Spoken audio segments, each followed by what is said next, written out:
can go to INEC portal in Benue State. This is Elias Atiku, who is the state chairman in Benue State, for example. This is the state chairman from Borno State.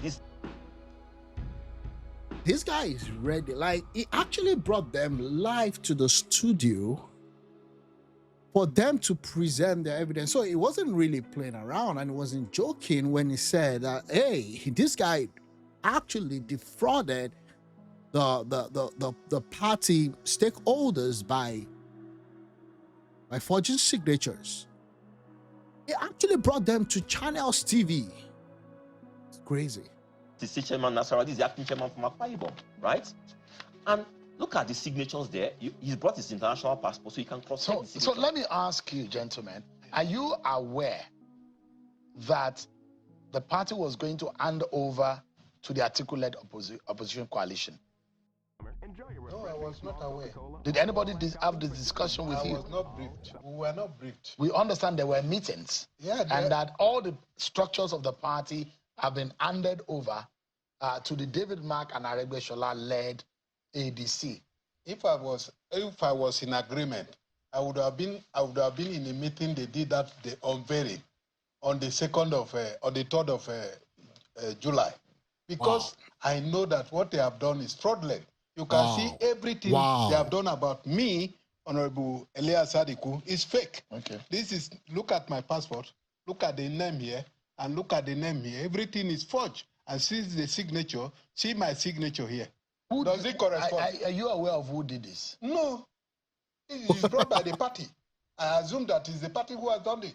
And it's just about how many days ago I've seen it. This is the signature as presented to the court. Yes. Your name is on number 7. Yeah, you can see. And this is your signature on my name are forged. Okay, your name is Atiku. It's not Abu Elias. That is so Adike. Look at Atiku here. Oh, so that means it's not you then. It's for the world to know. But they said he's chairman of Benue, which is not true. But why are you people not wanting to work together to change Nigeria? Because they say they want to change Nigeria. Which one? How are you changing Nigeria based on a very frivolous charade, right? How do you even cross? How do you explain it to people that your first action in this new coalition is for you to go into some form of illegality and criminality?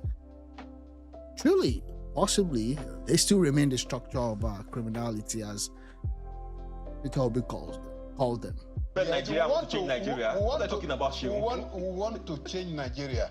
But it's not with this crop of people who came with not being a member of the party. As I'm talking to you, they are still not member of the party, because the constitution is very clear. If you want to become a member of a party, you go to your grassroots. That is the world level. Are you also you feel the same way? Yeah. What said you are from Borno, right? No, I'm from Nasarawa. Nasarawa. Yes. So is your case the same? Same, but my signature wasn't there.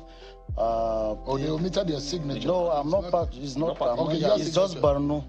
But are you saying that you are not privy to, or you don't align with the David Mark leadership? Never. Did Mr. Nwosu did he meet the state chairman at all point? No, not at all. You see, when we came from Abeokuta 2022, because we went for Abeokuta to select our presidential candidate, that was on the 8th of June. Then Dumobi Kachiku happened to be one of those presidential candidates. So it was at that point, after that, we were thinking, after the primaries, Mr. Ralph Nwosu will organize a convention to bring in new leadership. So he didn't do that, but we tried to question him because there's a danger in it. If you don't change the leadership, even if Dumobi Kachiku happened to be the presidential candidate taken to court, under litigation, under that thing, there's possibility that he will lose out. So we're advising on that capacity, on that ground. He refused to listen to us. Well, look at that. You know, when I first saw this stuff, and it's been a while, I didn't even really know about this Nwosu guy. I kept on asking, who is this dude? Who is this dude? The guy literally sold the party. Like, he just sold the party, cashed out. Because when you're looking at all of this, you see, this is Tambuwal. All of these guys, these are not default ADC guys. Okay? Oyegun, this is Oyegun. But this is Tambuwal, this is Obi, this is David Mark, this is Atiku. So these are just more like hijackers. They just came in, took over the structure. And then I saw this guy in the middle was like the only one different. Look at all of them. Look at even the way they are dressed. This guy is just showing himself as a businessman that just closed the deal. I mean, it's crazy. After we returned, we had our meeting in the party secretariat where he chased the chairman all away. And what? Yeah, because What? that is the beginning So of he chased all of you. all of us, because he brought in some people. 19 of us. He suspended us there and then.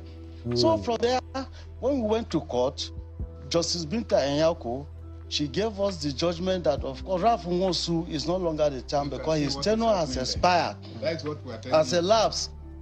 So he How on earth will Atiku and his guys not be aware? I mean, this is a guy that has been running for presidency for God knows when. How are they not aware that this is going to be a sure case? This is going to be a major impediment in their whole stuff. How is he not fully aware? I'm still trying to wrap my head around it. I don't know, because it's a major disaster. refused. He refused to abide by the law, the judgment. Then he went to Kaduna, Zaria. Yeah, you are from Nasarawa. Nasarawa State. And you're He's the state chairman. I'm the state chairman, Nasarawa.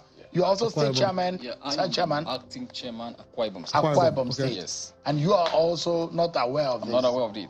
Is your signature here? No, it's not there. It's not there. It's not there. So you are lucky. Not really lucky. We are still in the same vision, because even if I want to draw the Nigeria to the latest information, I think on the 3rd of July,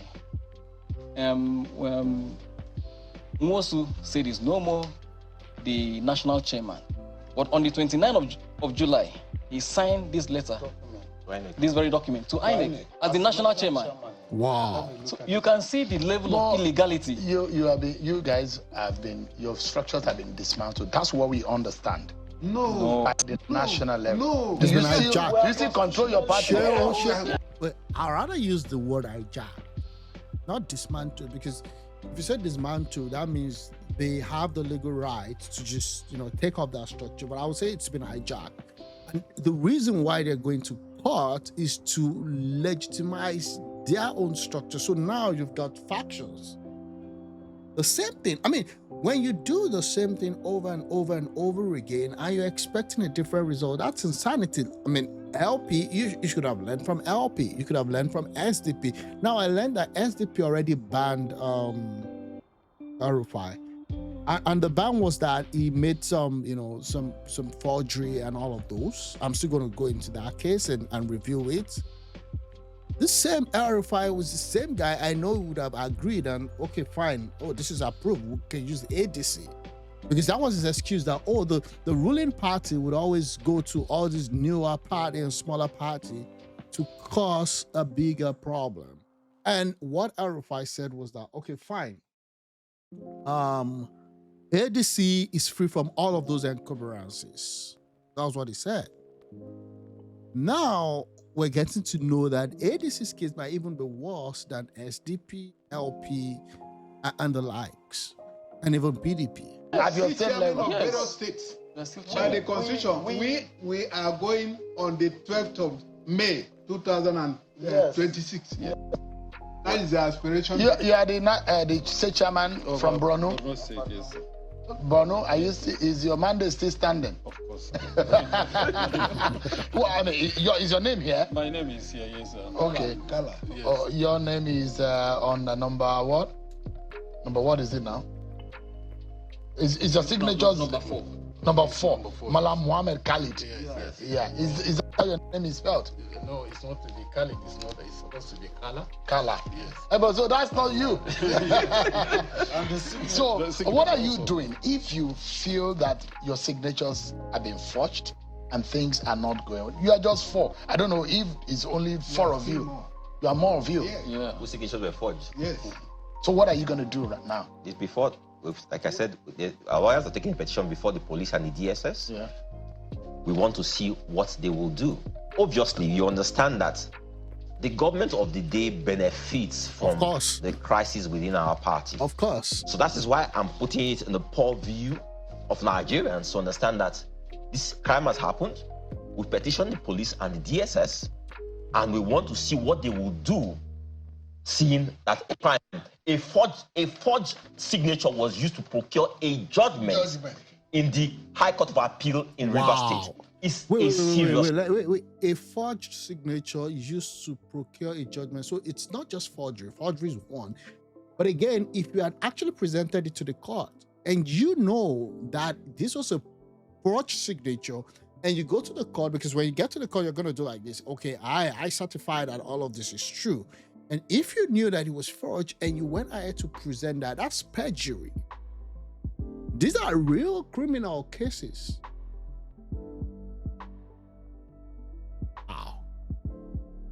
Wow. Crime. So we want to see what they will do. I'm also calling on the IGP to ensure that Ralph Mosu doesn't flee the country, saying that this information is out in the public now. All right. It's a serious crime. What they've done. Gentlemen, you can please have your seat. Thank you so much for. I need. Because I trust you, I believe that you are prepared. You can also. Why don't you leave the international passport for him also? It's attached here. Okay, great. For a moment, one will imagine that whatever that is going on, and you said these 4 are not just the only ones. There are more of the state leaders whose signatures were forged to procure these judgments. Now, what do you seek to gain from this? You know, because these people that are coming to your party say they want to reform Nigeria. What is going on in the country is not going well. But can you give them a chance to use your platform to fix Nigeria? So she was saying that when I aspire to the office of President of Nigeria, that I myself don't want to reform Nigeria, or that I don't have the talent to reform Nigeria.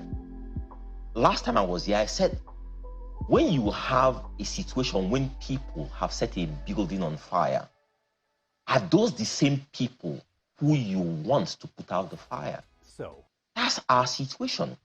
All the people you've mentioned, look at that picture of those people who were there on that platform. Structure of criminality, right? Former vice presidents, governors, former ministers, former senate president, former House of Representatives members, former senators, former this, former that, former this, former that. And yet, those responsible for putting Nigeria in the current state that it is at the moment. Okay? Those are the ones responsible for making Nigeria this bad. It's crazy. See the situation in our country today. Yeah. And then you expect that these same men have had a poor-line conversion and that they now want to retrace their steps and do the right thing for Nigeria. Can we risk this? We'll be right back after this break, everyone. Wow. Should I switch to Monday CRM? Crazy. Updating this field is so confusing. This CRM sucks.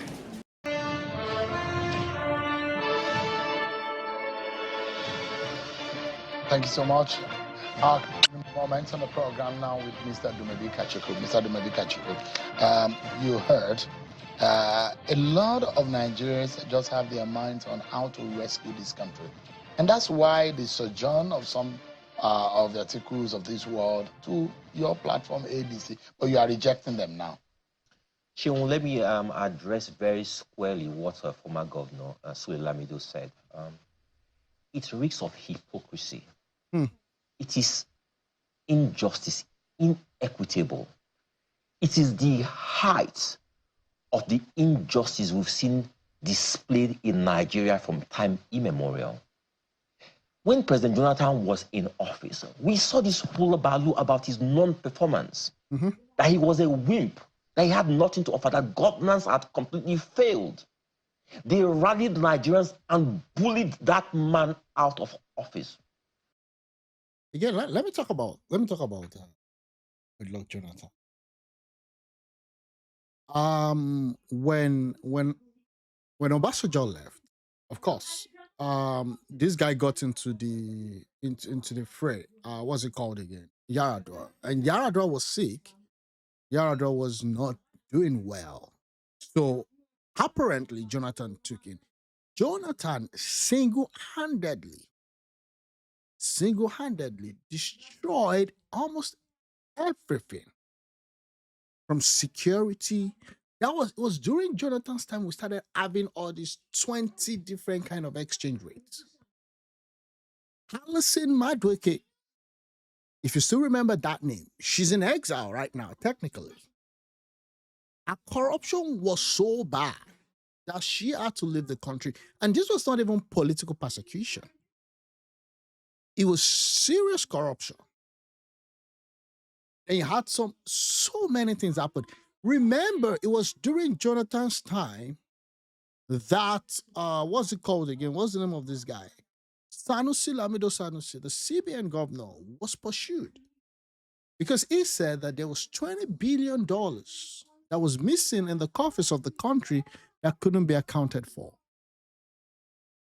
Those were just some of the things that made Jonathan not to be worthy. I don't understand how in anybody's mind, if you're functioning correctly, you would say Goodluck Jonathan is the next person that should come and finish the 1 year term. The guy was just more like a lame dog. He didn't even know what he was doing as a president. Yeah, there were people that came against him. There were a lot of forces working against him. Understand? That's politics. That's politics. And if you think that you don't have those sets, also directly or indirectly working against the current president, then you're out of your mind. Only to bring in a northern president, the late President Buhari, the worst president we've had in the history of Nigeria, failed this country, took us back over 40 years. Tell you what, please tell me of any politician from the north of note who said what former Governor Sulemde is saying now about this president. Not one of them. Only former Governor Wike. I'm going to be reacting to, because I'll try to look for that video because I just don't believe someone would come out to say. Was speaking, challenging, and I myself, as just a nominal civilian, challenging that government on their failure. None of them said anything. The same playbook is back again. President Tinubu, 2 years in office, has failed because they cannot stomach having a southern president stay for more than 4 years. They've assigned to us each time 4 years. That's what the northern elites have done. Tell you again. Let me just add to that. Because either you like him or hate him, Obasanjo, he had a lot of issues also in his presidency. There were a lot of things that I expected him to have actually done. All these currency reforms, petroleum reforms, electricity stuff that we're actually facing now should have been done 1999 to 2003 during Obasanjo's time. But you know that even Obasanjo in his first term was actually met with this same opposition because they were telling Obasanjo that you're going to use 4 years. Now, I wouldn't like the way, Obasanjo conducted himself with respect to elections and all of those other stuff. Because Obasanjo started corrupting the legislature at the time. So it was obvious. Because they said, Obasanjo was meant to do 4 years. Maybe he should have even done 4 years. Because his second term was just abysmal. When Goodluck Jonathan came again, it was the same story. 4 years. Now, just Tinubu getting in, it wasn't even up to a year.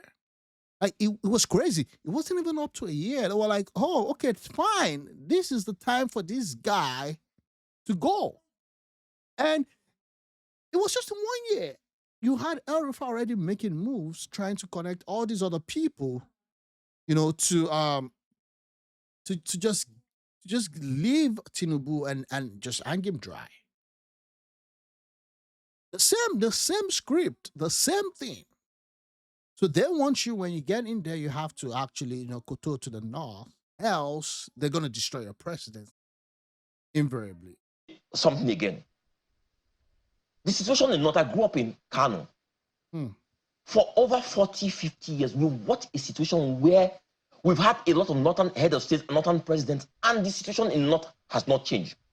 No education, 100%. no thriving economy, absolutely nothing. Because what do they do? They weaponize the lack of education and the poverty. So at each time they use it for political purposes. And so every day they're telling them, because of your poverty, is President Tinubu.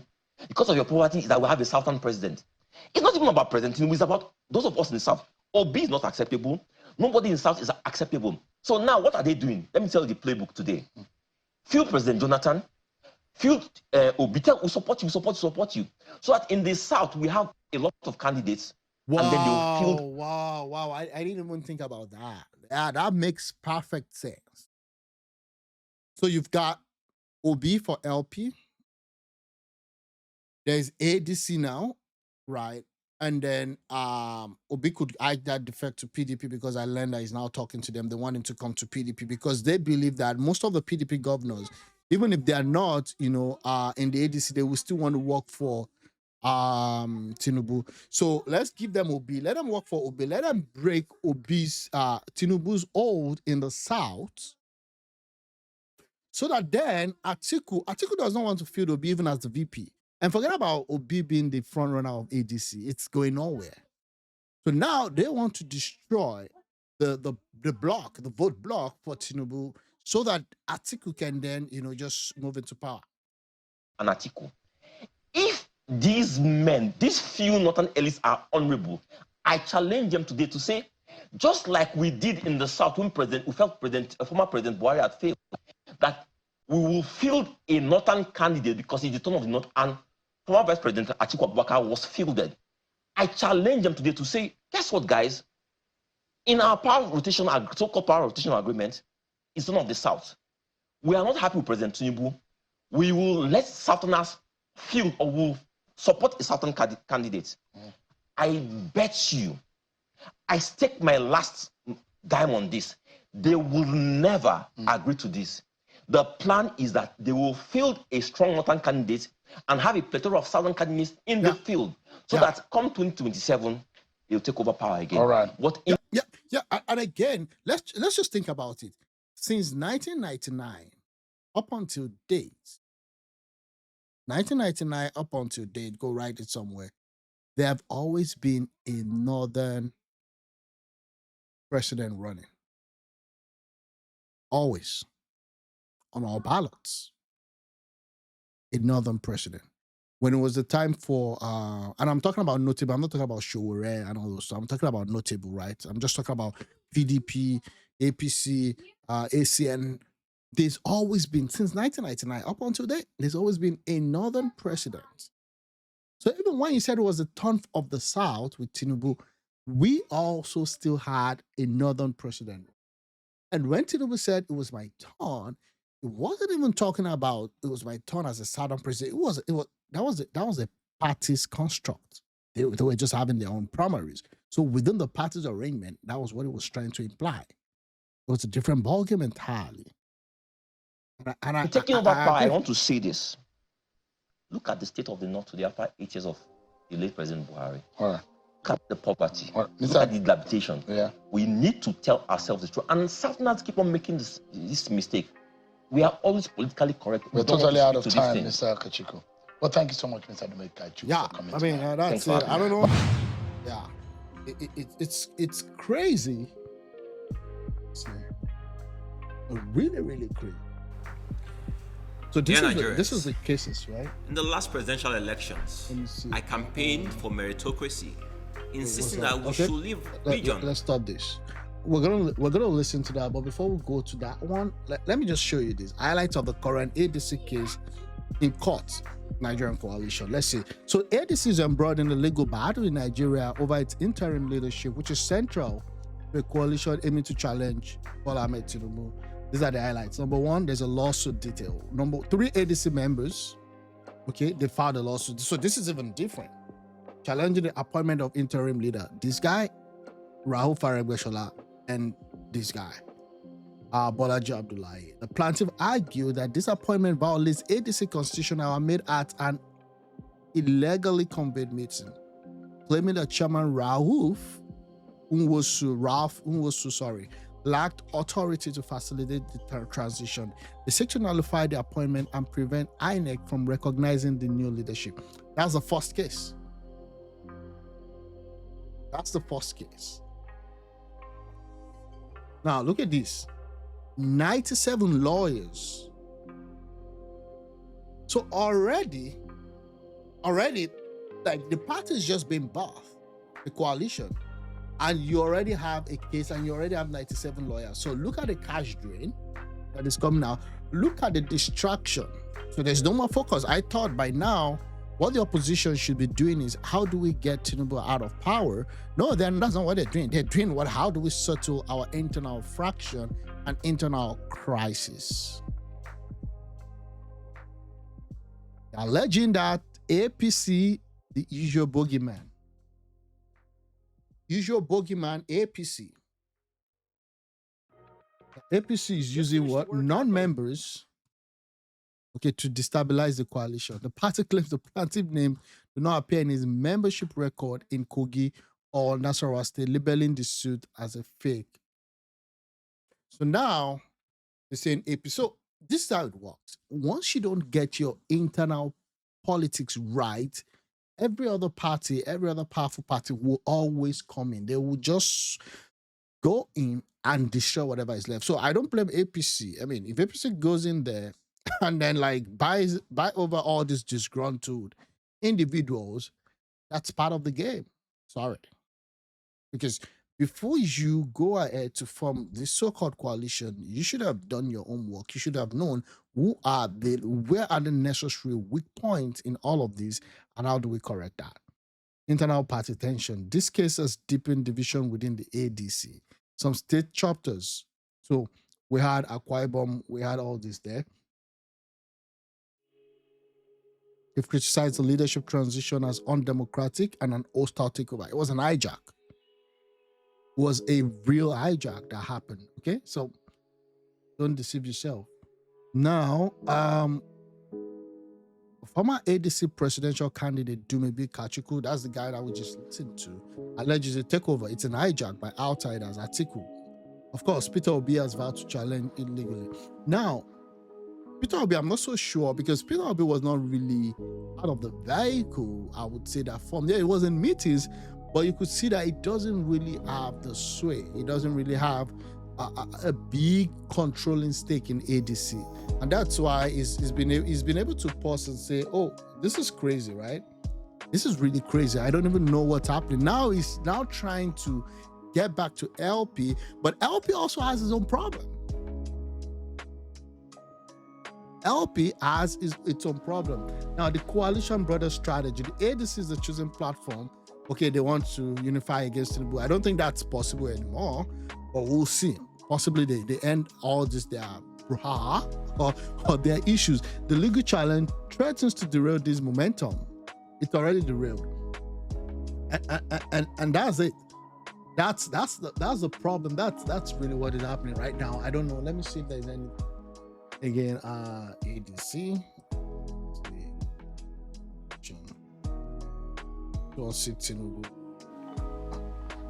Let me see this. Let's see what's happening. Okay, so let's see if there's anything latest. Let me see.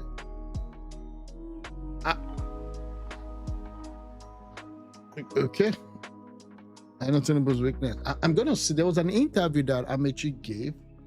And we'll see how that happens. Let's look at this. The process towards campaigning to bring up candidates.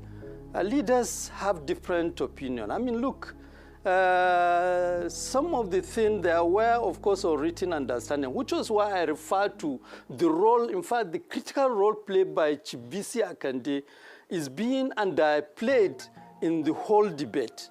because Chibisi Akande was more or less like the magnet that pulled all the leaders together and kept them together. At some point, I mean, if people will open up, President Asuwaju had different view in terms of who should be the candidate of APC. And it was in that context that he even sponsored Senator Waziri Tambuwal to pick up the nomination form for president until I think the Southwest leaders, which may have been influenced by the position of Chibisi Akande, put pressure on Asuwaju to moderate himself. So a lot of some of those things happen. But I must say, which is the point I keep emphasizing, throughout that period, there was collective leadership. Exactly, and that is what is not seen in this so-called coalition. Now, I'm not so sure about what he said when he said Tinubu wanted to bring out Tambuwal. I'm not so sure. I mean, he could have said, yeah, we're going to do that. And I remember there was some level of noise around there. And I think that it was just politics. It was just politics. He wanted people to think that, you know, this is not just free for all. Okay, so, but anyways, that's history. Now, what is really happening now was that during that time, people were willing to subjugate or suppress their ambition just so as to get power away from the PDP. That was what happened. Okay, so everyone had to like kind of mellow down a bit and then get the power out and then they move. Right now, you don't even have a rallying voice in this so-called new coalition. Obi is for Obi and his obedient guys. The PDP, we don't even know where those ones are. ADC is for Atiku. So there is no common ground. There is no unity of purpose, unity of direction. And that's a problem. That's a problem.